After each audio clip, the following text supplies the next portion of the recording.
আসসালামু আলাইকুম ভিউয়ার্স, জানিয়ে দিব সর্বশেষ সংবাদগুলো।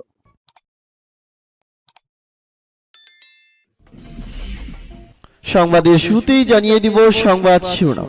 ইউক্রেন জুড়ে দফায় দফায় ক্ষেপণাস্ত্র হামলা, চীনের সাথে উত্তেজনা, অস্ট্রেলিয়ায় পরমাণু বোমারু বিমান মোতায়েন করবে আমেরিকা। সরকার বিরোধী আন্দোলনে রূপ নিচ্ছে ইরানের বিক্ষোভ। আজারবাইজান ও আর্মেনিয়ার নেতাদের সঙ্গে বসছেন পুতিন।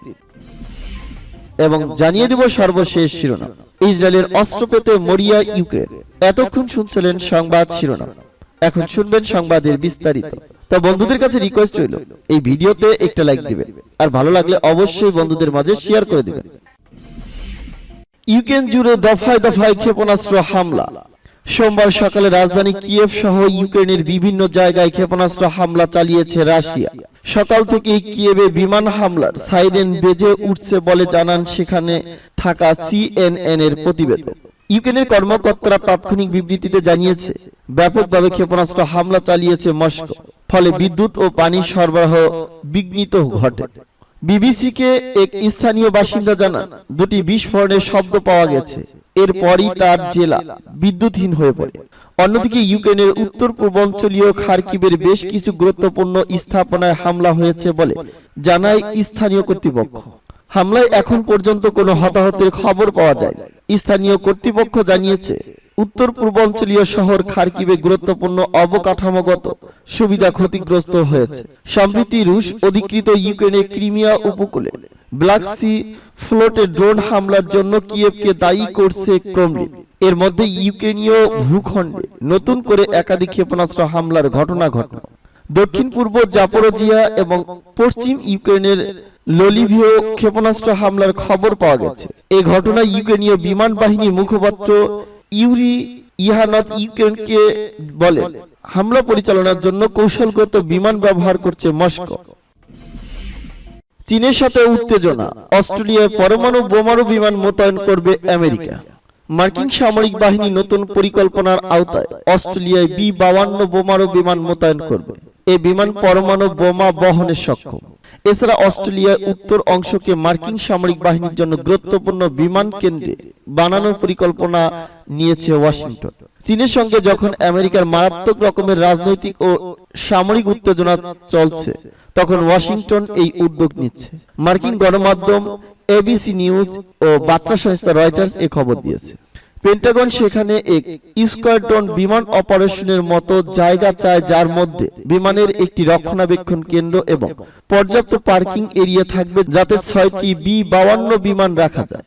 রাজকীয় অস্ট্রেলিয়ান বিমান বাহিনীর তিনদাল ঘাঁটিতে আমেরিকা এই বিমান কেন্দ্র বানাতে আগ্রহী।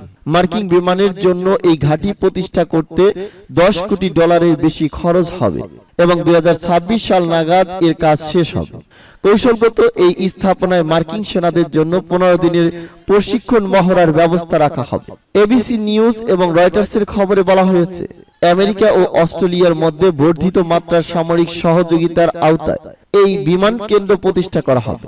বিষয়টি নিয়ে গত বছর আমেরিকা এবং অস্ট্রেলিয়ার মন্ত্রী পর্যায়ে বৈঠকে আলোচনা হয় এবং তখন দুই পক্ষ এ বিষয়ে একমত হয়েছে। সরকার বিরোধী আন্দোলনের রূপ নিচ্ছে ইরানের বিক্ষোভ। পুলিশি হেফাজতে মাহসা আমিনী নামে এক তরুণীর মৃত্যুর ঘটনায় ইরান জুড়ে ছড়িয়ে পড়া বিক্ষোভ ক্রমেই রূপ নিচ্ছে সরকার বিরোধী আন্দোলনে। প্রতিদিন এই দেশটির কোথাও না কোথাও বিক্ষোভ করেছেন সাধারণ মানুষ। একই ধারাবাহিকতায় রোববার তেহরানে একটি বিশ্ববিদ্যালয়ে বিক্ষোভ করেছেন শিক্ষার্থীরা। এ সময় পুলিশের সঙ্গে তাদের ব্যাপক সংঘর্ষ হয়েছে। এদিকে দমন পীড়নের অভিযোগে ইরানের ইসলামী বিপ্লবী গার্ড বাহিনীকে সন্ত্রাসী সংগঠন হিসেবে তালিকাভুক্তর উদ্যোগ নিয়েছে ইউরোপীয় ইউনিয়ন। রাজনৈতিক বিশ্লেষকরা বলেছেন, নিরাপত্তা বাহিনীর হেফাজতে তরুণী মৃত্যুর ঘটনায় চরম বেকায়দায় পড়ছে ইরান।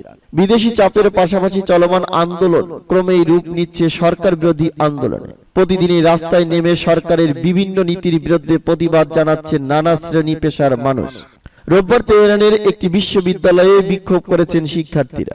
এ সময় নিরাপত্তা বাহিনী তাদের বাধা দিলে শুরু হয় ধস্তাধস্তি। পরিস্থিতি নিয়ন্ত্রণে এক পর্যায়ে টিয়ার গ্যাস ছুড়ে পুলিশ। দুপক্ষে পাল্টা ধাওয়ায় রণক্ষেত্রে পরিণত হয় পুরো এলাকা। একই দিন আরো বেশ কয়েকটি প্রতিষ্ঠানের শিক্ষার্থীরাও ইরান সরকারের নীতির বিরুদ্ধে রাস্তায় নেমে প্রতিবাদ জানান। এদিকে চলমান বিক্ষোভ সহিংসতার জেরে দেশটির অভিজাত রেভলিউশনারি গার্ড বাহিনীকে সন্ত্রাসী সংগঠন হিসেবে তালিকাভুক্তর উদ্যোগ নিয়েছে ইউরোপীয় ইউনিয়ন। বিষয়টি যাচাই বাছাই চলছে বলে জানিয়েছে জার্মানি। এর আগে 2019 সালে রেভলিউশনারি গার্ডকে কালো তালিকাভুক্ত করে যুক্তরাষ্ট্র। আজারবাইজান ও আর্মেনিয়ার নেতাদের সঙ্গে বসছেন পুতিন।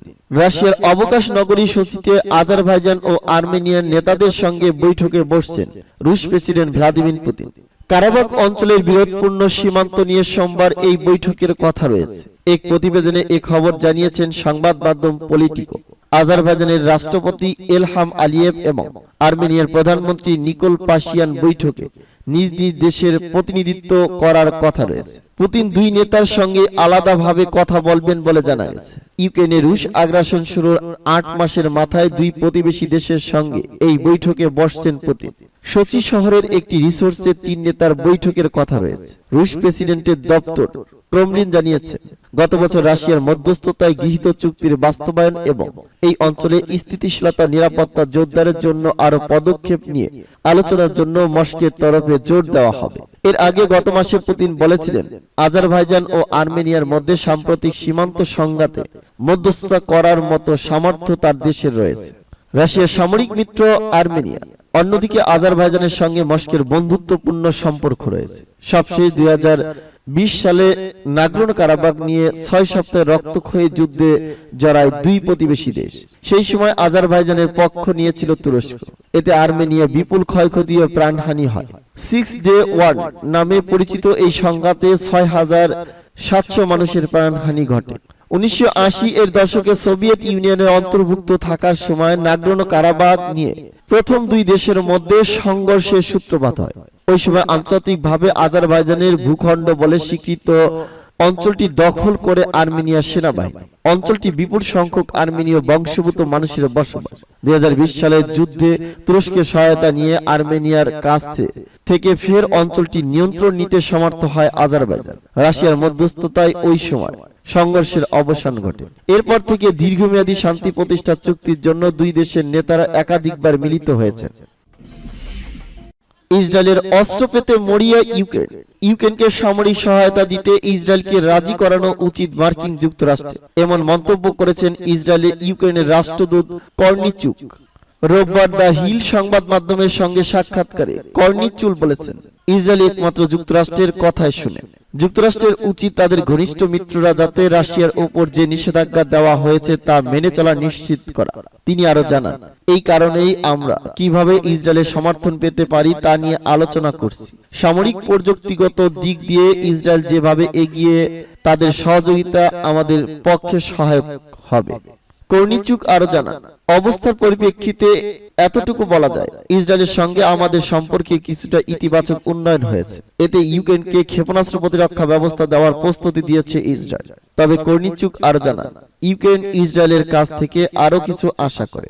কর্নিচুক জানান, রাশিয়াকে ইরানে ড্রোন সরবরাহ করেছে, তবে এই দুই দেশেই বিষয়টি অস্বীকার করেছে।